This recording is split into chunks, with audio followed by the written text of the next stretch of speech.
KL Rahul अभी Sunday को जब ऑस्ट्रेलिया ए के अगेंस्ट मैच खेल रहे थे तब 176 रन की पारी खेली थी, नॉट आउट गए थे, बुखार में आए थे, इंडिया को मैच जिताया था। और अब जब फ्राइडे को आए तो सेंचुरी एक और जड़ दी। केएल राहुल 100 रन बनाकर आउट हो गए हैं, लेकिन रिकॉर्ड तोड़ गए और इंडिया के बेस्ट ओपनर बन गए हैं।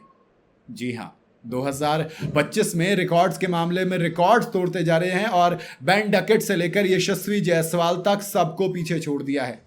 लोग कह रहे थे कि केएल राहुल जब पीछे रफ पैच चल रहा था कि अब कमबैक नहीं कर पाएंगे। 2016 में आखिरी टेस्ट सेंचुरी आई थी इंडिया के अंदर, भाई इंडिया के अंदर आई थी ना, चलिए दूसरी भी आ गई है। ओवरसीज की अगर बात करूं तो केएल राहुल के पास इंग्लैंड में 2 हैं, साउथ अफ्रीका में है, इंडिया में है, वेस्ट इंडीज में, हर जगह सेंचुरी भाई उसके पास। वो लेजेंड है लेकिन अंडररेटेड है। मैं हमेशा कहता हूं कि केएल राहुल की जब आप बैटिंग देखोगे तो आपको मजा आएगा। वो कवर ड्राइव भी उतनी क्लासी लगाता है, स्ट्रेट ड्राइव भी लगा देगा, पुल शॉट से लेकर आप हुक शॉट कुछ भी खेल लो वो सारे शॉट खेलता है। लेकिन फिर भी लोग कहते हैं कि केएल राहुल उतना तगड़ा नहीं है। 2016 चेन्नई का मैदान था, चिपॉक, जब आखिरी बार सेंचुरी आई थी।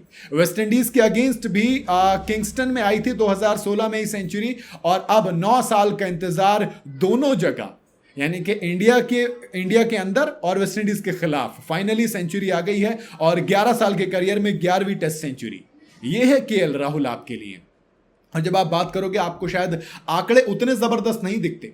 उतने जबरदस्त से मेरा मतलब पता है क्या है? मैं ये कह रहा हूं कि शायद इंडिया का बेस्ट ओपनर जब इन टर्म ऑफ आप ओवरसीज देखोगे, भाई ये बंदा अगर आपके करियर के 11 में से 9 century out of the country हो, बाहर के मैदान जहां पर साउथ अफ्रीका, इंग्लैंड जैसे पिचेस इंक्लूड हो, तो आप कमाल हैं। ऑस्ट्रेलिया, ऐसे पिचेस, वहां पर केएल राहुल जलवा दिखाते हैं और अपनी क्लास बताते हैं। जब आप केएल राहुल की बात करेंगे तो 2025 के टॉप 3 ओपनर में वो सबसे बड़े ओपनर हैं। 7 पारियों में उन्होंने 600 से ज्यादा रन बनाए हैं और 50 से ऊपर ऑलमोस्ट 51 का उनका एवरेज है। तो ये केएल राहुल है आपके लिए। 614 रन उन्होंने कंप्लीट कर लिए हैं। बेन डकेट ने 10 पारियों में 602 रन बनाए थे। एवरेज उनका बहुत एक्सट्रीम है, 60.2 का एवरेज है, यानी कि 60 से ऊपर का एवरेज। नंबर 3 पर यशस्वी जायसवाल आते हैं, 7 टेस्ट पारियों में 479 रन, 36 से ऊपर का एवरेज, 2 शतक, 2 अर्धशतक। बेन डकेट की बात करूं तो 3 सेंचुरी और 2 हाफ सेंचुरी।